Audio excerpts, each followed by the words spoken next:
Tonight on the CBS Saturday Night Movies, this gentleman saved this little girl's life, but they accused him of harming her. We'll do this ourselves. And he was tragically murdered.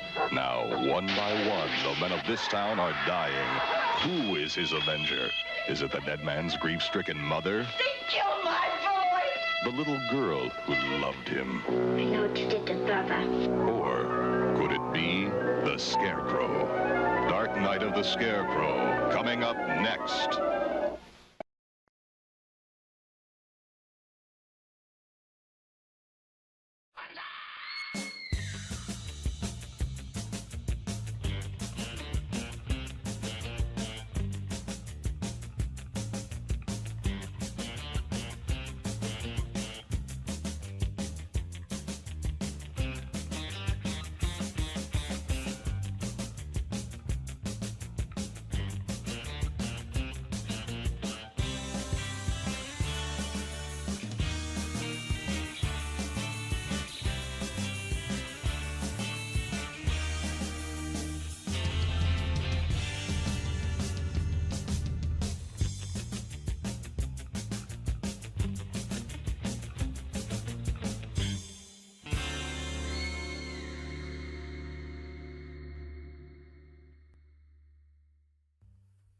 Good evening, goblins and ghouls, and welcome to the Wednesday Night Scream Stream minisode. I'm your host, Spakenstein, joined as always by my very good friend, Mr. Evan Sink. Good evening. How we doing tonight, Evan? We are good. We're feeling smooth on this Wednesday. Ooh, Smooth Wednesday. it does feel like a smooth Wednesday, doesn't it? Yeah. I concur with you. It has felt pretty smooth today. Yeah.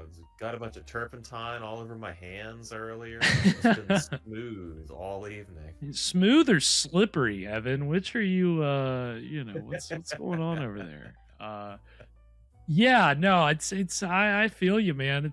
Today feels like one of the few days where I'm not like Kramering into the studio here and rushing into my seat doing a billion things to get ready. It was one of those days where I got everything done I needed to get done and you had plenty of time to get all the turpentine off your hands. Nice and clean hands, as you can see. Unlike Evans, he doesn't want to. Yeah. He doesn't want to get in trouble for showing you his hands, but I ran out of time. My hands are still slippery. Yeah. So, Evan, if you see, if it looks like he's fumbling around over there, he's just trying to clean his hands. So don't be alarmed. Yeah. Don't be alarmed. No, He's paper not. towel He's down here. yeah. He's not doing anything lewd or Just inappropriate. Dab. It's more of a dab than a wipe. Right. Yeah. There you go. That's safe. That's a safer bet. For sure. Well, welcome to everybody out there. Hope our audience is doing well this evening, or I hope you've had a smooth Wednesday. Also, if you haven't, then we've got just what the doctor ordered, with another chilling installment of Tales of Tomorrow, which. Ooh. I mean, what are we? We've seen 6 or 7 episodes at this point. We're deep in the season. We are. We're in it. We are in the thick of it. And we'll be. The end will be here before we know it. But let's not. Let's just enjoy it while we've got it. I mean, this overall has been a pretty enjoyable show, I would say. Yes, Brody Vandal, stoned and smooth. Yes, that's just the way we like it over here. Just like every enjoyable stream. But yeah, this show has been pretty satisfying for the most part. It's checked all the boxes in terms of being entertaining, which you just never quite know for something that's from the beginning of television, the early 50s. You're like, I don't know. You wouldn't think they'd get it right off the bat, right? Yeah, well, yeah, you wouldn't even think that they'd be able to pull off any kind of special effects or any kind of, just the things that you would expect from a later master of the form like the Twilight Zone. Mhm. This is a show that aims for those kind of highs. It doesn't always hit, but it aims big. And for a live television broadcast, like it's, the success rate is pretty high, I would say, all things considered. Even when they flub the lines, which I know, I love it. I know some people, some people probably get a little distracted, but it cracks me up. And especially when they can't get it out, which, as you know, I have a problem with all the time. But just can't get that line out, and trip over it 3 or 4 times, and then they're going. The perils of live broadcasts, as we well know here on the Scream Stream. We're well aware. But nothing catastrophic on Tales of Tomorrow outside the Lon Chaney Frankenstein episode, which we saw not on this season of our minisodes, but last year's Frankenstein Day, I believe. Where, of course, remind me, when is Frankenstein Day again? Is that coming up? yeah, it's late August, I believe. Okay, we still got a bit. We do. We have some time for me to figure out what I'm showing a lot of the public domain Frankenstein stuff that's out there. I gotta make sure we still got stuff in the coffers, but we do actually. Yeah. I think next Frankenstein Day is actually on a Friday, so I'm gonna have a Frankenstein movie to do. But yeah, Frankenstein Friday. Yeah. Or we could just watch the Lon Chaney Tales of Tomorrow Frankenstein episode 6 times in a row. And that would work. I think that would do it. I mean, again, you want to talk about a live television.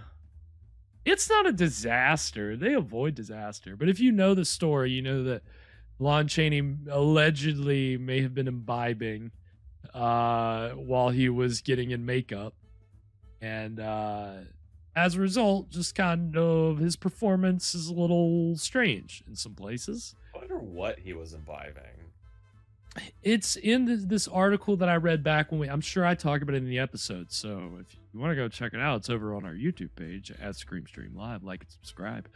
But I believe that they mentioned what Lon had a taste for. The makeup man is interviewed at length, and I believe he names the spirit of choice for Lon.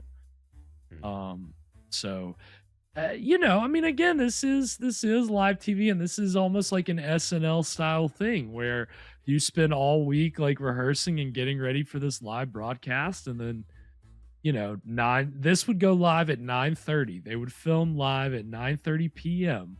on Friday night. And I mean, they've avoided any kind of major hiccups outside that one episode. So it's yeah. Would you say that you have a favorite so far, Evan, or any of our audience out there, if you've been following along? What's your favorite Tales of Tomorrow episode that we've shown, or moment? Well, I think probably so far, I've had the most fun with the Evil Within, the Evil Potion episode.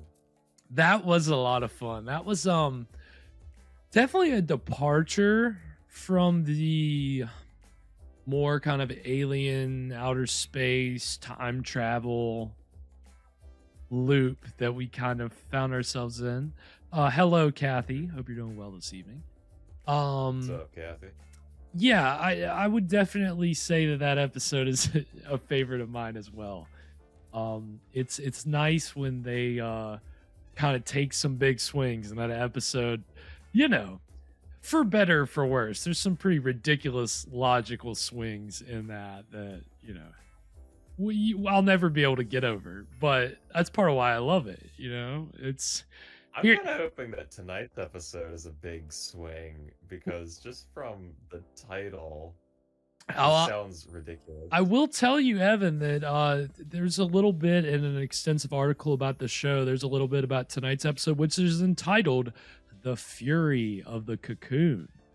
There's a little bit about how the writer of this episode was kind of told, kind of pressured by the sponsors to like mix it up because they felt like it was the storylines were getting repetitive, which I would imagine again is the aliens time travel you know, like loop de loop that we've seen in a fair amount of episodes. They say write what you know, and I'm a time traveler who was kidnapped by aliens. Right. Well, I mean, there's probably a whole book industry, independent publishing industry based off those kinds of books, Evan. They're a dime a dozen.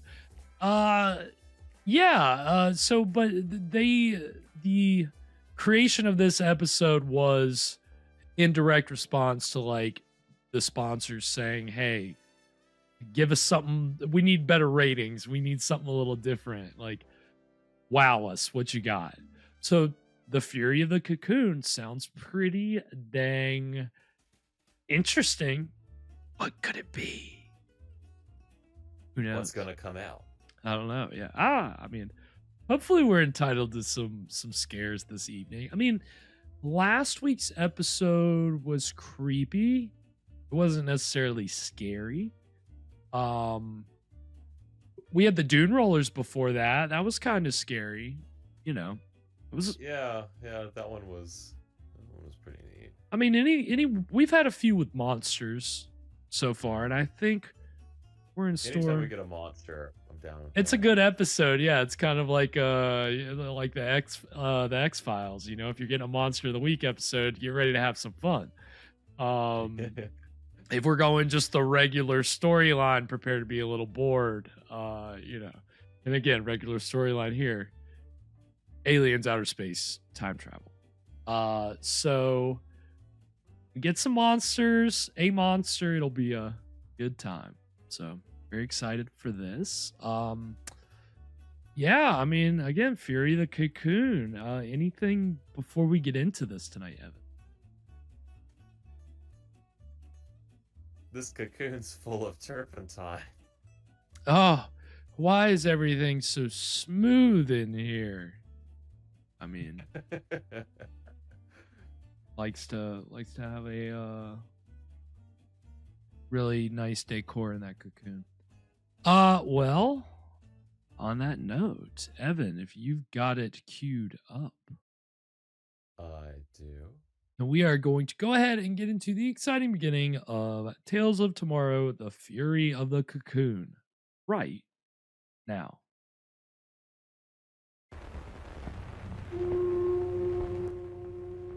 That volume turned down.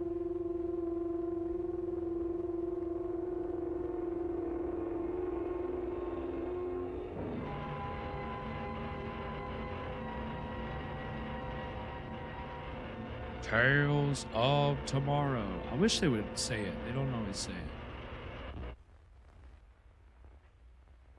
The world of tomorrow will be filled with wondrous things. What about life? Your life and mine. Will we change? Will we be happier? You know, some persons contend that the drama of daily life remains constant and will remain so forever. God. I wonder. Perhaps together we can find a clue to the answer on tonight's Tales of Tomorrow. I'm not sure who this guy is. Never seen him before. He just walked in off the street. I'm hosting this show now. You tell me you don't have a host?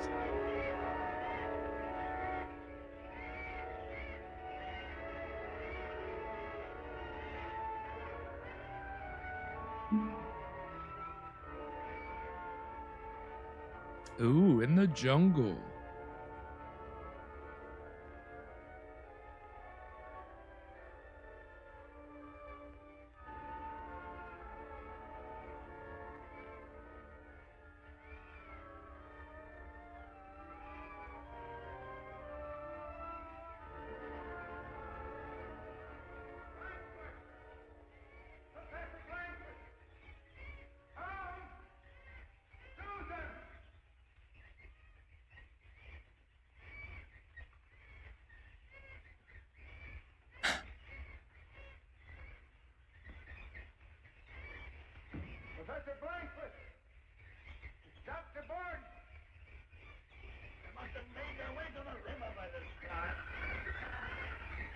probably waiting for us on the boat.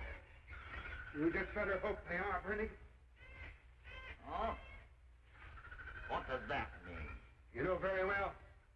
We were due here 15 days ago, with the safari and the supplies. Oh no. Hey, I suppose it's my fault. The bearers deserted us. Yes, all your fault. As a guide, you ought to know how to handle your men, but you were vicious, inhuman toward them. I don't blame them in the least for deserting us.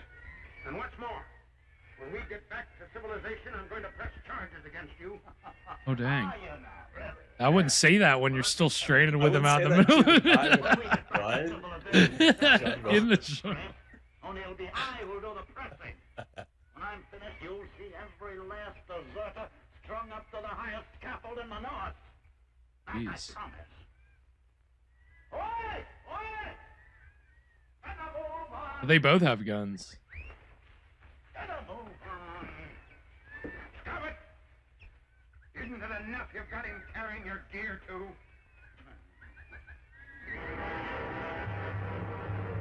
Man, there sure are a whole lot of birds in that TV studio, huh?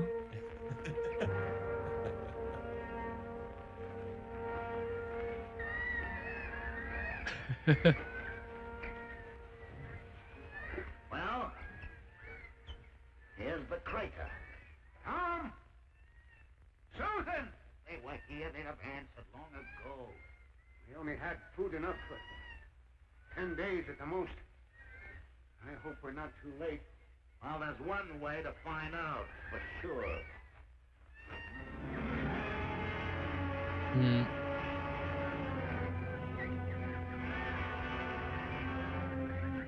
Uh-oh.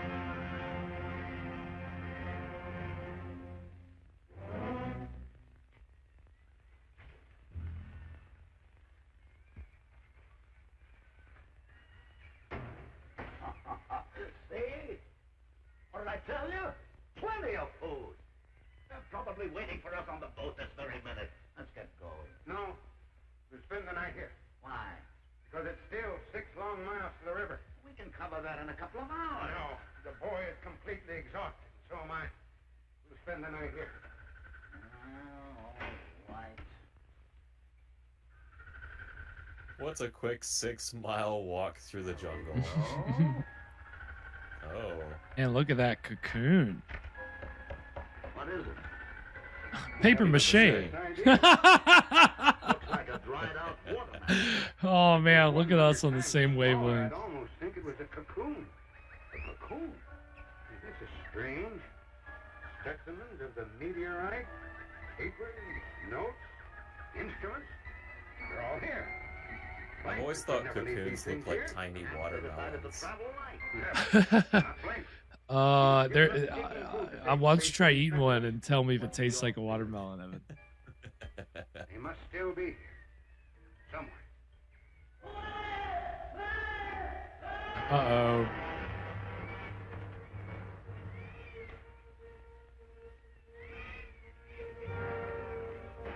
What is it?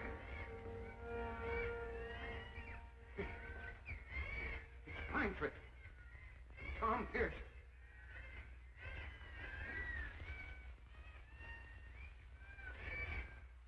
They couldn't have died of starvation.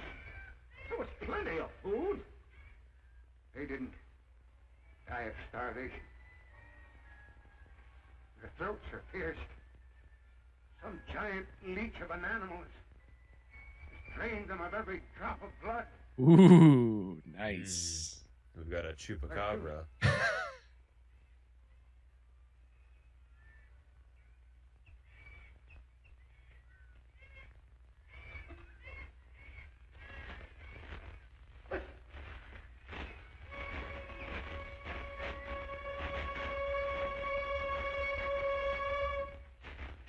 Don't shoot. Susan! You're here. You're safe. Run away. Hide.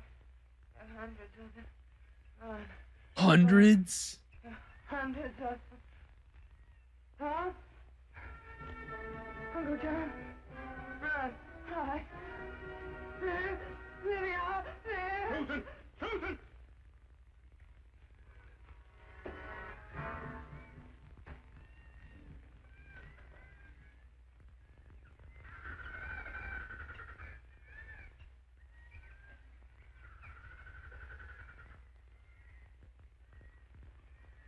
bury them.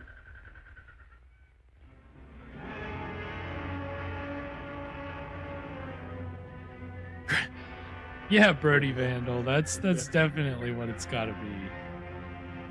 This is the origin story. This is actually where the gremlins came from.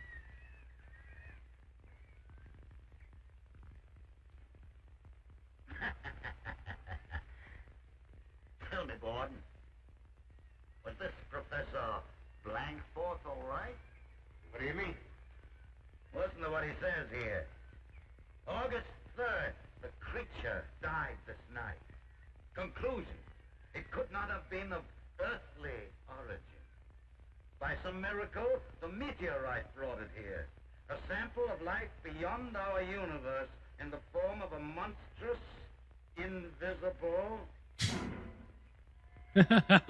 invisible. Nice. Now I ask you, Where'd you find that? over there. Let me see it. Why, it's Langford's diary. July 23. Pearson discovered a gigantic cocoon this morning at the crater siding. 3 hours later in the work hut, the cocoon released a fully developed, invisible imago, roughly the size of a large dog. We managed So to we've got subdue the a creature and man-eating found its butterfly. Is that what we're dealing The with? creature Yep. is invisible. We have no way of determining its shape or form. Pearson suggests that we chloroform it and make a plaster cast of it. That way we'd have a solid, dimensional figure. July 23, evening. The plaster model is finished. It is the most dreadful insect I have ever seen. My, the cocoon released an invisible insect about the size of a large dog. Mhm. July 28. This morning I discovered what the creature feeds on. Its exclusive nutriment is human blood. Ooh. Don't butterflies eat blood? Like, if Which would account You for let the them- manner of their Really? I think so. I'd never heard that There must be before. a plaster model of it somewhere around here. I'll lay a 10 to 1 you'll never find it.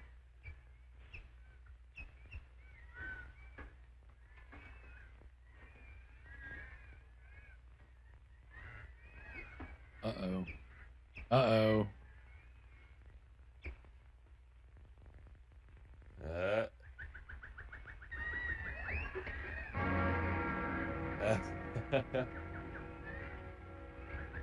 We can't show it. Oh, we can show it. Oh, gosh.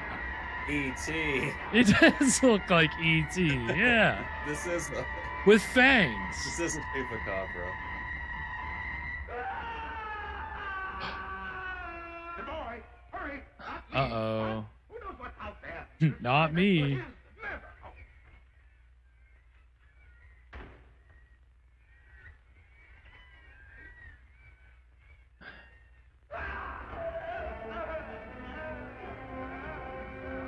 Right on the forehead. Let's see that sweat.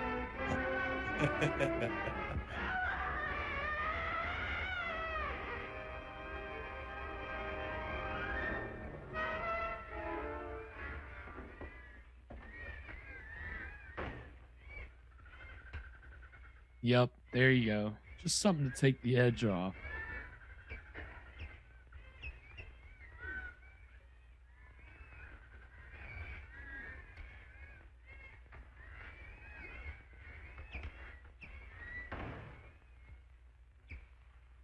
He's dead. Hirschfeld was dead. Did you see anything? I saw nothing. Yet I know. I know something was there. Run away, Hug. There are hundreds of them. Hundreds of them.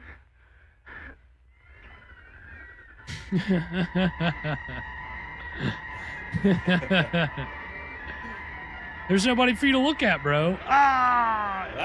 Ah! Nice. All right, we'll take a break right there. Excuse me. Wow. Well, that was the exciting first half of The Fury of the Cocoon. What do we think, Evan? I really, really love this plaster cast thing. Well, it's funny because it's in a way, for a live television broadcast, it's a little bit of a cop out, but it also makes sense that your monster would be invisible. But yeah, it's so terrible, but you just can't see it. but they're going an extra step by actually showing us what it looks like, because you could get away with just not showing it. And like, Yeah, I guess this we'll is never kind know. of like a good compromise. Right. Yeah, Yeah. we can at We least don't have the budget to make this thing move, but here's kind of what it looks like. Well, even more specific than that, Evan, they don't have the budget to make hundreds of those things move. Oh. That's the Yeah, that's the kicker. But yeah. that does make it like all the more terrifying, right? And you can do it because Yeah. they're invisible. You can say there's hundreds of them out there, and it's like, oh shit, yeah, there's hundreds of them out there, and I don't have to see them to know that that's like those are like the stakes. Is there's hundreds of these monsters out there that look like Yeah, that's true. this thing. Usually we've got like one monster, not like, a ton of them. Hundreds, yeah, Hundreds. man. Get it right, okay? There's a lot. There's hundreds. It's no, it is funny, and like, sure, the monster looks a little hokey, but it's a monster. Hey, they're going for it. You got to give them props. I don't it reads as insect like. No, definitely a more alien. Like, Yeah, it's alien. Yeah, not much of an insect, I don't think. yeah, I guess last week during our main stream, we kind of talked about briefly touched on space vampires. This is probably what a space vampire really looks like. ET with fangs. I think that's a more realistic expectation than people in fancy leather spacesuits. And Yeah, I'm gonna say it needs the fancy uniform. but I think in one of those movies, or maybe something else that we watched, there was like an invisible blood sucking thing. I don't know. We were all in the outer space stuff last Friday. If you didn't see our episode of Creature, which my gosh, so surprised that a movie from 1985 didn't get copyright claimed, content ID claimed off of YouTube as we were broadcasting, but it didn't. Nobody's claiming that one. No, apparently not. Apparently it's big turkey. Nobody wants to take credit, but no. That was an enjoyable movie. I mean, yeah. Again, we touched on it. We have ventured more into outer space this season of the Scream Stream than any other season. So It's kind of a sci-fi spring. it really. Oh man, Yeah, it's too late. Evan. We should've- Oh That's man, what reruns. Sci-Fi Spring. That's good. Well, hey, and we'll have next spring for sure. I mean, that's the well, because we have plenty of sci-fi movies on the lineup. Believe me. Plenty of sci-fi, plenty of schlock. We got it all. Our bases are covered for a while. So never fear. But anyway, yeah, I mean, this I think the other thing about this episode that I like is the they've done a decent job on the forest background, the rainforest, jungle, whatever you want to call it. Yeah. They put a lot of effort into their jungle. Yeah, I mean it. I guess if you can get enough ficuses and other, just big old plants, and really you got enough depth, then you can make it look pretty good. Right. You put the camera at the right angle in your local Lowe's, and bada bing, bada boom, you got a jungle. That's all it takes.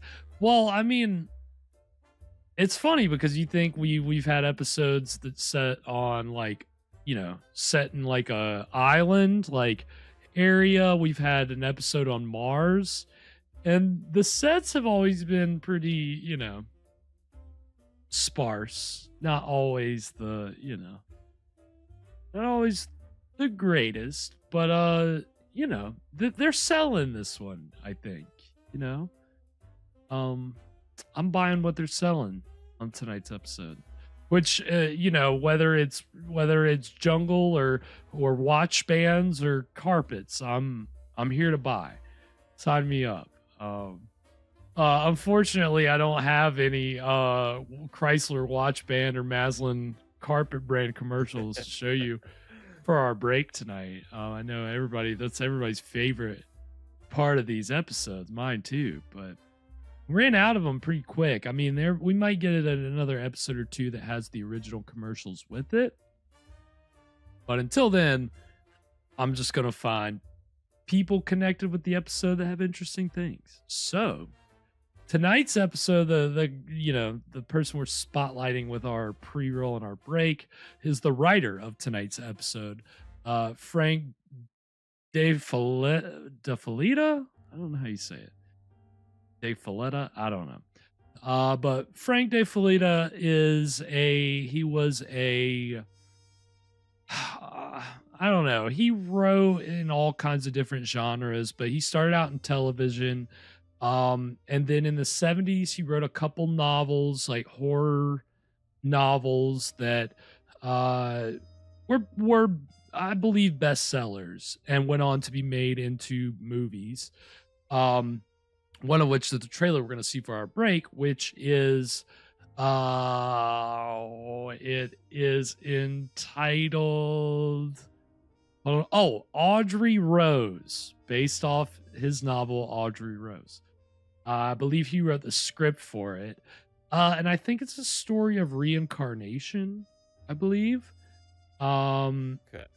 And it's got it's from 77, I think, and it's got Anthony Hopkins and a bunch of other people, and it's kind of I don't know if it deals with demonic possession as well, but there is kind of like almost like, we were talking a few weeks ago about the satanic films of the 70s. This is kind of like seems kind of like it's taking that same tactic, but the subject matter may be.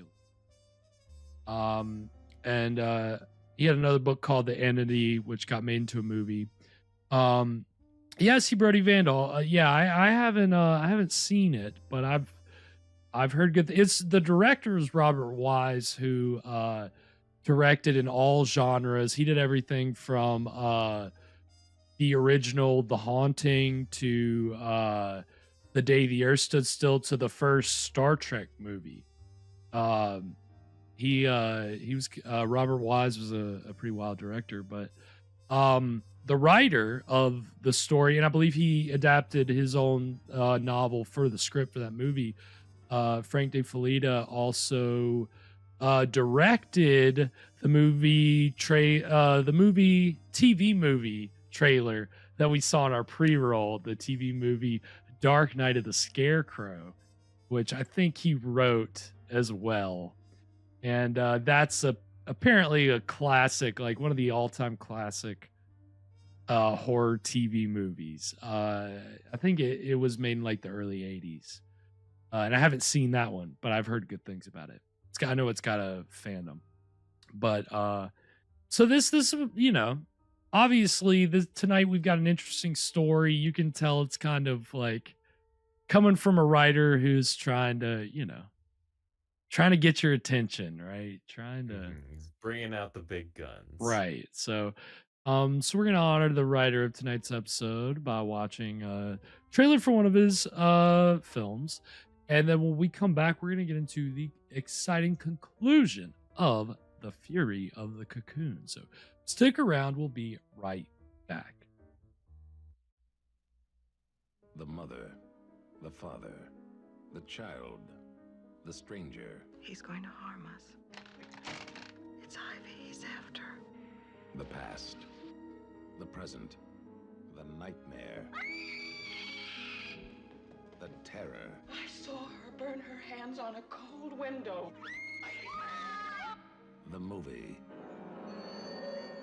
Audrey Rose, the novel of reincarnation, is now a spellbinding motion picture. The pain, the anger, the trial, the test, Your eyelids are getting so heavy.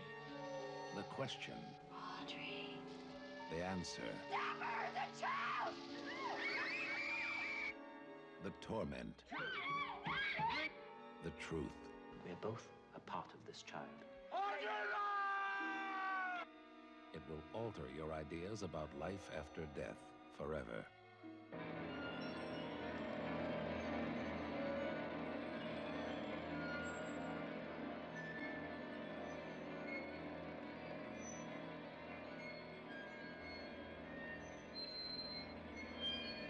Movie sounds wild. Yeah, it looks pretty crazy. And we are back. So that was a trailer for Audrey Rose. Hadn't seen it, but as Evan said, looks pretty crazy. You gotta love a trailer that is just like the blah blah blah, the blah blah blah, the blah blah blah. Just giving you everything it can. I mean, in a movie trailer, I don't need everything, I don't want the whole story. Give me as little information as possible. Maybe I'm just a teaser guy, but you gotta love a trailer that just tries to cram in as much detail possible. So, but yeah, Audrey Rose. So, I don't know. I guess Anthony Hopkins is probably one of his first movies. He looks pretty young there. Before his Hannibal Lecter days, obviously. But no. He made a few horror movies in the 70s that are pretty interesting. I've only seen a little bit of Magic, but that's one where Anthony Hopkins is like a ventriloquist and his doll like looks like him. And of course it's your classic ventriloquist doll movie where the doll starts coming to life and is like What else? What else would it be about? If you're gonna do a horror movie about a ventriloquist doll, it's kind of that Where the doll doesn't come to life. kind of self-explanatory how that's gonna play out. Yeah, that one I used to kind of catch bits and pieces of on TV a lot, but I hadn't actually seen it in one sitting. But you just see that doll with Anthony Hopkins' face and the giant features, and it looks really ridiculous. And then Anthony Hopkins just does a silly kind of voice, and his best Katharine Hepburn impression basically. And then you can tell he's having fun though, so that's what's important.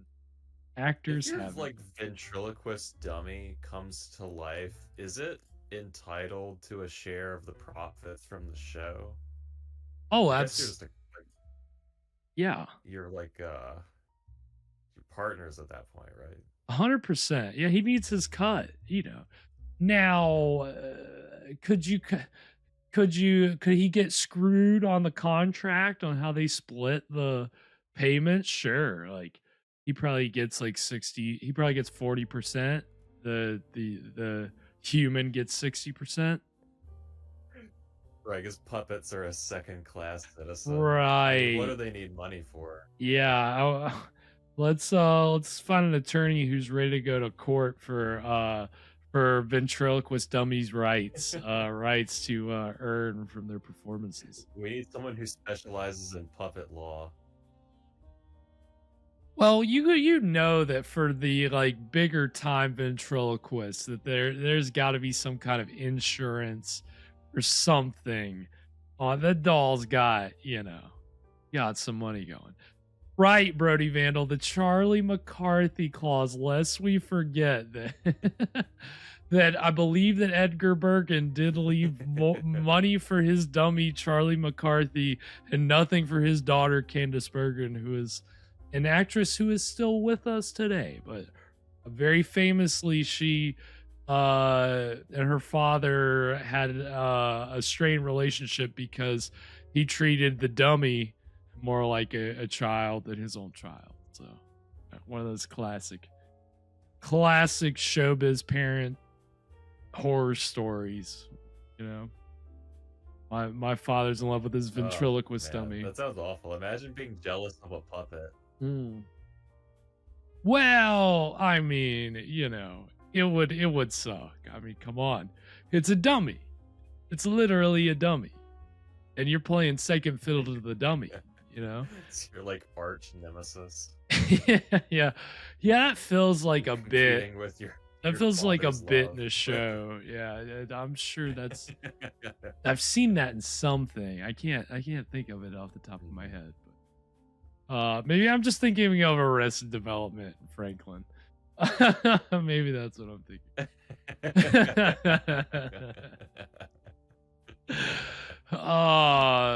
Franklin Delano Bluth was the favorite son. Without a doubt. F. Bluth. Come on. He was an important enough member of the family to be subpoenaed to testify. In the mock trial. Let's be specific about our details. Anyway, speaking of puppets, it'd be really cool if this plaster model of the creature came to life, started moving around and became visible. Yeah. They're invisible. They're probably gonna.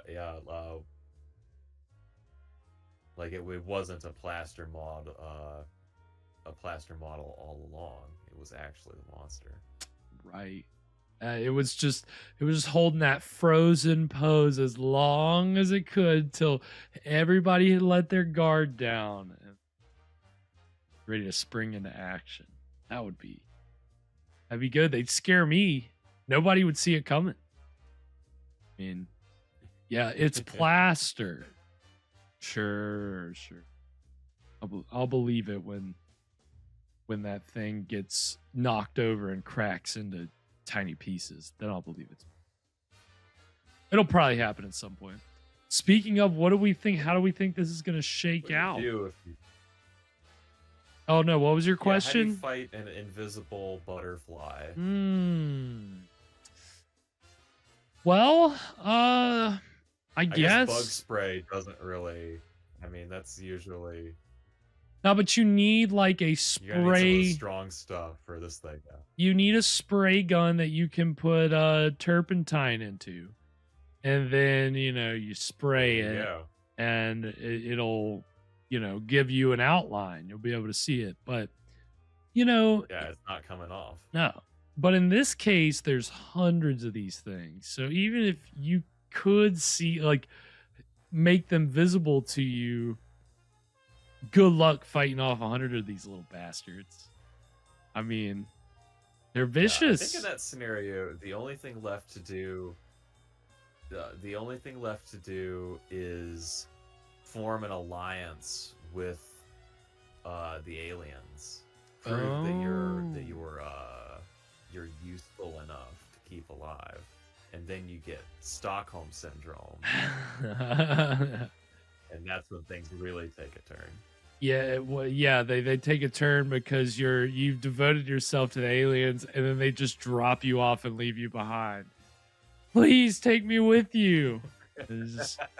Nope. Put me in the cocoon. Sorry. You're too much of a liability. Goodbye.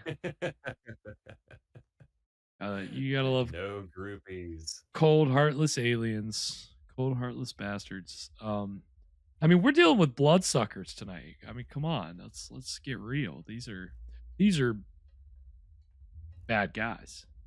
So we'll see. I don't know how does this shake out?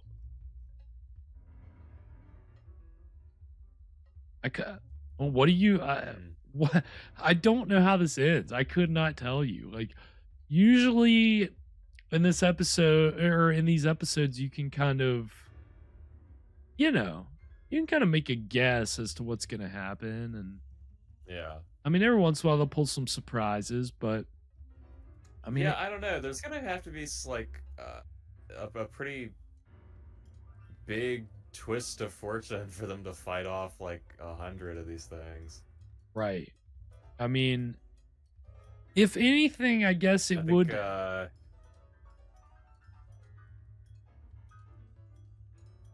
Go ahead, Evan. it would. Oh, it would. Well, I mean, I think if anything, it'd probably be like the Dune roller. You know, we'd they're gonna do something that makes us think, oh, we've solved the problem, and then they're gonna go away, and it's gonna turn out that like the creatures are now multiplied or stronger or some crazy. There's gonna be a billion cocoons laying around or something. Yeah. They'll leave and they'll say, "Well, it's not our problem anymore." Right? Yeah. Just buys us too bad for the locals. just enough time to get off the island. After we're out of here, who cares what happens to anybody? Nobody needs a warning. They'll be fine. They deal with these kind of monsters all the time. It's not like butterflies can fly. Mm-mm. No. God, I mean, I don't know. I'm pretty sure, according to this plaster cast, these things are gonna have a hard time flying when they're like bottom half looks like Roger the alien from American Dad, where it's literally they've got like a tubby little gut and little feet hanging out. Like, you're not flying like that. Come on now. You know what I noticed? Forward-facing eyes. Eyes of a predator. Wow, now that you mention it, really stands out. I mean, this has been an enjoyable episode, so I'm excited to see how it shakes out. But Let's any see what oh, we'll see. Anything else before we get into it, Evan? so you know what I think hatches out of a turpentine cocoon? What? A painted lady butterfly. That's a Yeah, giving you a little golf clap. little bug humor for you tonight. It's very good. We all could use some bug humor now and again. It's that time. Spring is springing. It's time for bug humor. It's now or It's never. topical. It I got really a tight is. 5 on bugs. Oh, Evan's got a tight 25 on bugs. He's a quarter of his. My bug special. It's half of his set. Yeah, half of his set is a whole bit about bugs. Is this it? Is he just going to talk about ants for the whole show? Oh yeah, it's just the ant show. That's what it is. It's all ants. I'd see Sold it. out. Yep, I'd see it. Yeah, I'd be in the very front of the line. Believe me. Well, on that note, Evan, if you have it queued up, I do. then we are going to go ahead and get into the exciting conclusion of The Fury of the Cocoon right now. This guy Stories you see and hear on Tales of Tomorrow are about people who face strange Did he punch a and hole in the wall? unexplainable problems. These stories Multiple are created holes. by those whose curiosity about the future and about the universe around us is vivid and compelling. Many of the situations in which the characters find themselves may seem improbable, but are they impossible? Nobody really knows. We do know that the universe that surrounds us is an enormous mystery. Our stories try to break through the barrier of life as we know it, to discover in our imaginations what life beyond may be like. We're going to break the imagination barrier. So We're gonna go strange. faster than the speed of imagination.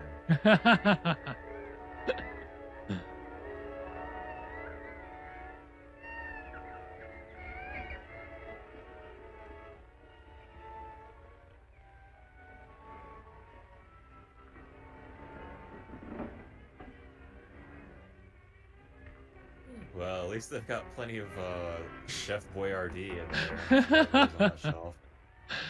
I'm sorry, is he nailing the blinds to the wall? That'll keep him out. If they don't have like an invisible force tear through those blinds, I'm gonna be severely We hid disappointed. ourselves in a cave. We waited. We waited for you to arrive. And the food we'd taken with us was all gone. Uncle John went out to find some more. It was night. Tom and I were asleep. We didn't even know he'd left. Then Tom went after him. We're fools for staying here. We should make a run for it. Gordon, please don't leave me. No, of course I won't, Susan. Miss, you've got to tell me. Is it true that there are invisible things like that outside? Yes, it's true. You can't see them, but they're there. Waiting. Oh, it's waiting. Night you can hear them.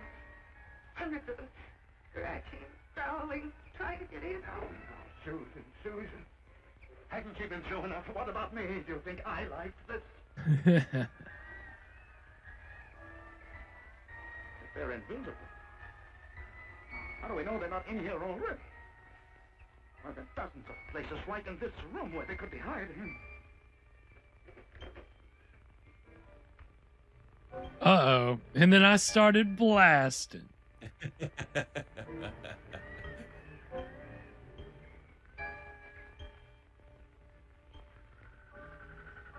they were in this room, Brannigan, I'm sure we know about it by now. Oh, really? I'm not taking any chances. Perhaps they're just waiting for us. Biding the time. I nailed the shutters shut. We're fine. We'll be here all night. I feel sure we're perfectly safe, but if you want, I can give you a sedative. I don't want to sleep. I don't ever want to sleep. Damn.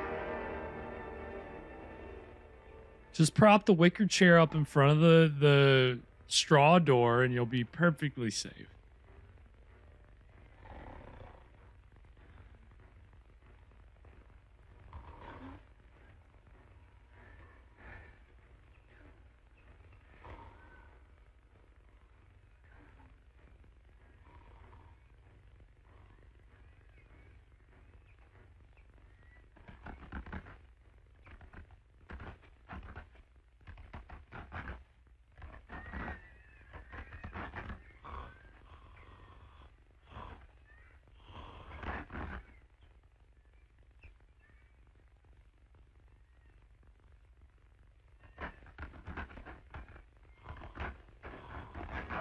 Keep it down. I'm trying to sleep. Whose cat is that? Listen to them out there. There must be dozens out there. We'll never be able to get out of here. What is it? They started again. Now, don't worry, Susan. We're absolutely safe. Oh, no, we're not. I told you we should have made a run for it. Well, nobody stopped you. Look, one second way in. Brannigan, hurry. Barricade that hole. Susan! Over here, quickly. It's in the room. It's in the room. Yeah, this does feel like the killer show They're in is. here. Oh, yeah. But they're in here somewhere. Look for any sign of motion. Keep your eyes on everything. If you even think you see something move, fire. Oh! Oh, shit. Oh. Oh.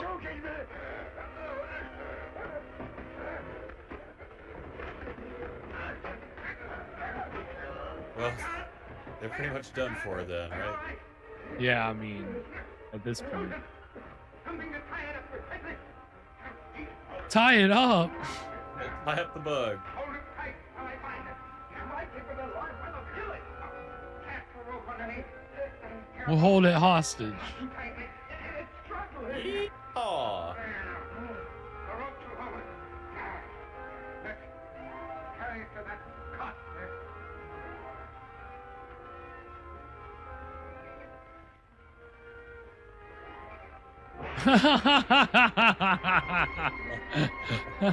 Nice. That is amazing.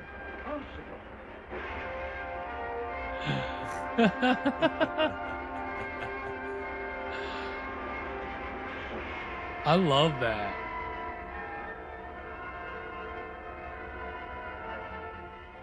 I've given her a sedative. No use, both of us staying without sleep. You take the first shift. I'll wake you up in 2 hours.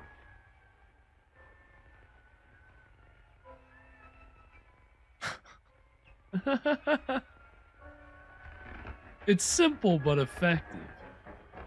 Yeah.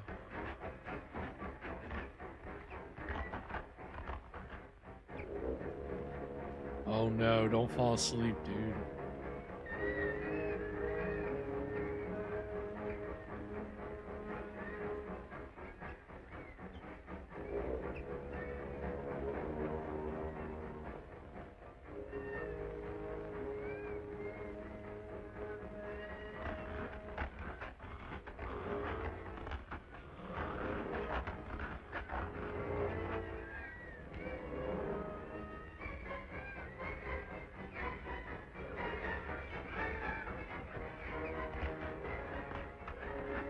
What?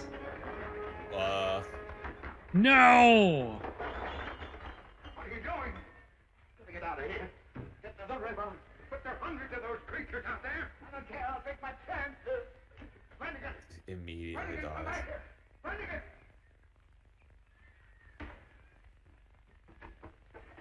Yeah, he's a goner. Get away from me! Get away!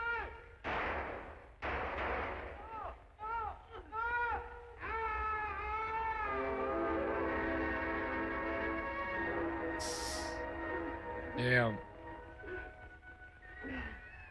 This episode's had a body count, huh? Yeah.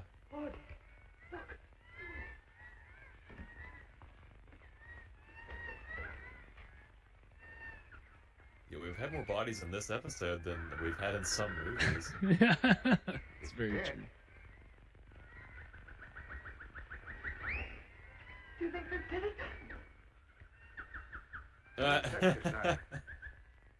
Incredible, but then why not? Insecticide. After all, they are insects. Now look, That's what I said. there's a whole crate of them here. Soon, it's our only chance. We need to carry as many of these bombs as we can. We release a constant spray as we go. Even if it doesn't kill them, it'll stop them from following. With luck, we should make the river. Why don't they by just morning. carry Come on. the box? Yeah. Then they could take all of them. Well, you know, back in those days, the boxes are really heavy duty, so you're talking about twice the weight if you're trying to take the box Oh out. yeah. It's easier to just have your hands That's that- full. That's that old wood. They don't make it like that anymore. Yeah. I can't go any Nope. farther. All right.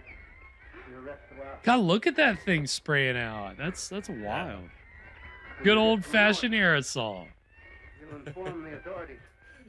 They'll send down a fleet of planes and spray this entire area. Tastes like DDT in here. Look, the river.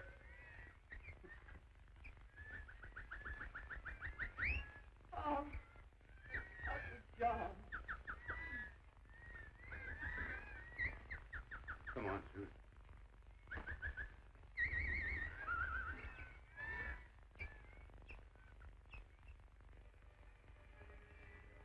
Uh-oh.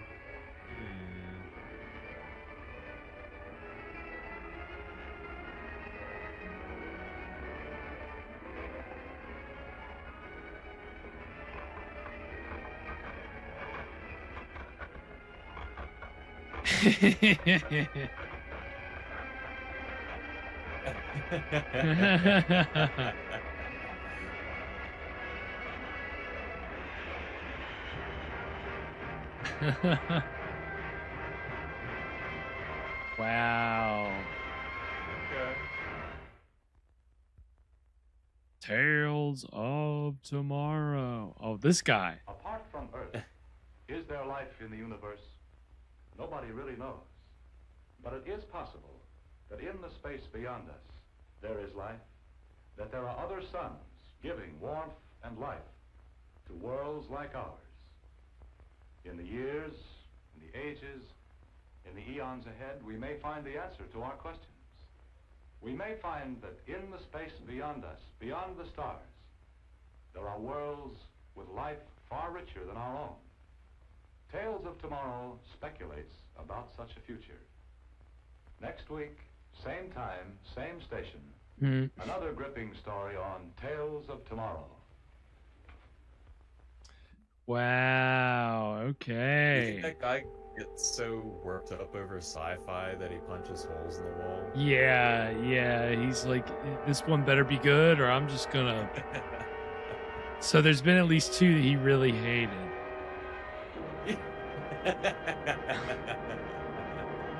You saw those holes. Wow. My goodness. That was the Fury of the Cocoon. What did we think, Evan?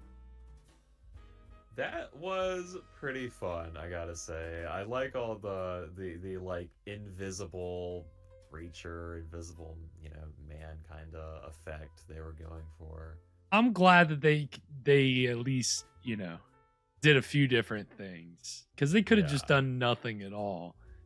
They could've just said, "Oh, they're invisible." It's believe us, take our word for it. Look, there it goes. Did you see that piece of paper move? Oh my god, I did. We don't want that. We want to see it. So yeah, I mean, they did good with peppering in some effects there at the end to sell the whole idea. And So the ending, is that supposed to be like what was that implying exactly? That the statue was alive, or that something knocked it over? I think that something knocked it over, that one of those little creatures came in there. It knocked it over, presumably to destroy the evidence of its existence. Right. And you got to think these creatures are pretty smart, right? Yeah. I would think so. I guess, I mean, it's not like anyone's gonna believe them when they come back from the jungle and say they found invisible aliens. Yeah, what? I mean, I guess they just having to carry all those bug bombs. They just couldn't hold on to the statue too. But I mean, they should have taken the statue, man. They would have had some proof, Now, sure, some people would have looked at it the way that certain skeptics look at Bigfoot plaster cast footprints, but still, somebody says this is a plaster cast of this creature. Who are you to say? Nah, that's... Well, they had one tied up. Why didn't they just kill it and take it with them? Or he said it was dead. So, yeah, why not just throw it over your shoulder? It's already tied up. Take it with you. Have some proof. I guess they made it out. That's the important thing. That is. It didn't really have that much of a twist ending. I kind of wish it had a little bit more of a twist. It's just they make it out and the monsters are still there. Yeah, you want a little bit of something. I mean, that was the thing about the Dune roller that was like, kind of cool, right? Is that we defeated the monster, except you didn't. Or Appointment on Mars, right? The Martians coming in at the end, talking at the end. Yeah, this one could have used some kind of last little turn, but still not bad. I thought performances were pretty good all around. Yeah. I love all the sweat on that guy's forehead. Yeah, that was a nice touch. I guess somebody makeup had a little spray bottle. He's definitely winning sweatiest brow of the night. Yeah, well, and you gotta appreciate too, like, it is not easy to move those giant cameras that close to a person's face and keep focus and everything you got to do back in those days when it comes to a live television production. So anytime they have one of those shots where they're zooming in or they're following something, I'm always like, cool. Hell You yeah. appreciate somebody worked hard on that one. Yeah, because some like directors are obviously afraid to take the risk. But again, it almost feels like some of the later stuff that's not live that we've seen like less creative camera work. And then in these, like in this and in Lights Out, we've seen like, we've seen something like, whoa, like I wasn't expecting them to do that because it's a live television broadcast from like 10 years before some of the other shows that we watched. And then it's like, they're doing better stuff in this early 50s show than they were doing in the 60s, but it's the way it goes. I mean, early television has a reputation for a reason, because people were trying to do like creative things. So we've been enjoying it, man. Tonight's episode, it was fun throughout, so that you can't ask for any more. It's checked all the boxes for me. So that was the Fury of the Cocoon. So we'll have only a few more. Yeah, God, we're running out. Yeah, like maybe like 2 or 3 more, I think. So it's enjoy your Tales of Tomorrow while you can, because we'll be shifting back to serials next season. And but that'll be fun. It's always, I like that we switch off every minisode season. Like it kind keeps of it fresh. Right, it really does. It does kind of give each format room to breathe, because you enjoy it, but by the end of 10 to 12 weeks, you're ready for something a little different. And so it's nice to be able to go back and forth like that. But we'll be back to serial soon, but we'll enjoy Tales of Tomorrow while we can. And of course, we'll just keep enjoying season 9 in these last few weeks of it. Last few weeks that there are. And of course, this Friday we'll be celebrating with another feature, a different, you could call it a horror film, and the fact that we're watching a scare film. A good old fashioned a societal horror film. Good old fashioned anti-drug exploitation film from 1967 entitled The Weird World of LSD. Ooh. It's gonna get crazy, man. It's gonna be far out. Far out, bro. Are you ready for this trip? So 4/19 is Bicycle Day, which is basically the commemoration of the first acid trip ever, right? So perfect time to show this little late 60s time capsule that we're going to be getting on Friday at 9 p.m. And it's, again, it's anti-drug, but it's really just an excuse. They use that kind of stuff as an excuse to show titillating content and gruesome and it's just an excuse. You gotta love these down and dirty exploitation. It's always good stuff. So The Weird World of LSD should be a wild experience. So weird and wild stuff. So we're very excited for that. And Evan is going. So Evan won't be with us. I'll be away on Friday, unfortunately. But of course, as always, he'll be bringing us a delicious cocktail to pair with the evening's film in a little segment, which we call What Were You Drinking? What are we going to be drinking this Friday, Evan? Well, I guess you and maybe... Yes, I should say me. Us.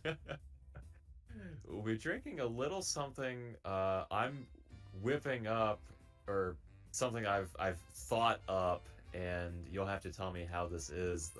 This Friday, the drink is the LSD, or the lemon Sprite drop, which is exactly what it sounds like. It's a lemon drop. We're adding Sprite. I feel like I'm really revving up for Schlocktail Summer. So, yeah, you're ready to start getting creative, turning into the mad scientist of cocktails. I'm ready to just put my foot in all of these recipes. Right. Oh, I might have a funky taste to it, but I'm game for anything. But yeah, the LSD lemon Sprite drop. If you'd like to make this at home, it's 3 ounces vodka, 2 ounces fresh lemon juice, half an ounce of triple sec, and 1.5 ounces of Sprite. So should just be, extra lemony Sprite cocktail, nice and fizzy, effervescent. Sweet. If you like to do it a little extra sweet, you can rim your glass with sugar. Nice. So, very nice. Sounds pretty good. I might actually pick up some lemons and make one of these myself. Ooh, definitely. It's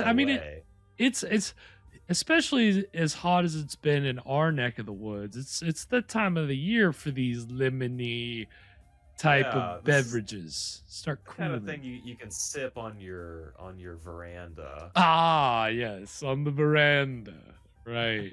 While you wipe the sweat off your brow, right? Yeah. No, I'm very excited for this. I think it'll be a good.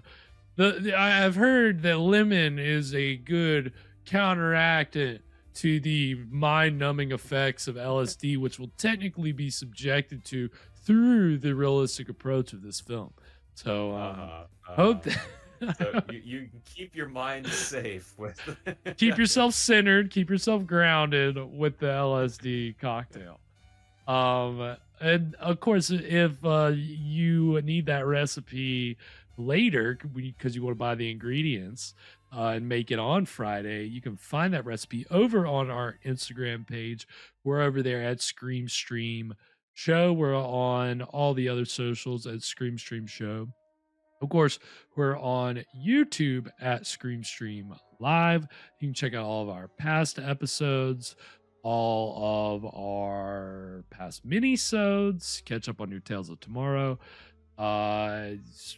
cartoon compilations, Saturday Night Shockers, of course, our spine-tingling tales. We got all kinds of good content for you guys to enjoy over on the YouTube page. So again, Scream Stream Live, like and subscribe. And yeah, I mean, again, we really appreciate everybody tuning in tonight. Sounding off in the chat, Brody Vandal, Kathy, good to hear from y'all. And thanks for hanging out. Yep, as always, and hope that everybody enjoys the rest of your week and gets, really make sure your mind is clear for Friday. Make sure that you're ready to kind of go on this journey. No bad trips. No, if you prepare yourself for it, you can have a good trip. But if you come in on Friday all discombobulated, I can't promise anything. I can't promise that it's going to be a good trip. It's everybody's trip is their own thing. Good vibes only. Well, definitely over here, serving up nothing but good vibrations. No, it's going to be a good time. It's going to be hip. I really got to brush up on all my late 60s really lingo. Groovy. That's the ding ding ding ding. We have a winner. That's the word. That's going to be the big one on Friday.